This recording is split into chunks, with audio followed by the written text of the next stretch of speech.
Hello, everybody, and my name is Natasha Dunn. Just so that you know a little bit of background, I've spent many years in practice doing commercial property work, as well as training lawyers all over the UK in relation to commercial property matters. So I have a lot of experience and have, of course, done a number of forward funding agreements in practice.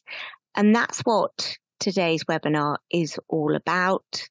It is understanding forward funding agreements, and I'll be going through the nuts and bolts for property lawyers.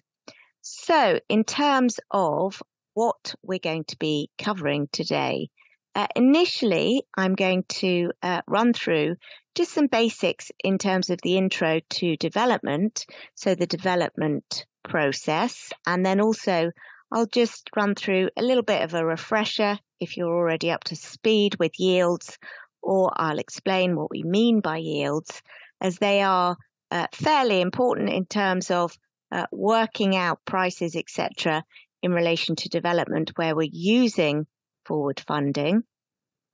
Then I will give you an overview as to how we structure forward funding in the majority of transactions. I'll look at the main concerns of a developer and also a funder, because you'll then hopefully appreciate the different perspectives they'll be coming from, which will then make an impact when you negotiate these agreements in practice. And finally, I'm going to run through some of the key areas to consider in a forward funding arrangement. So these will include construction issues, which are obviously really important, timings, dealing with a policy surrounding lettings of the completed development, funding provisions, how to calculate the profit payment, which is obviously key for a developer, and then the final point, termination, which may be needed. Hopefully won't be, but it may be needed. So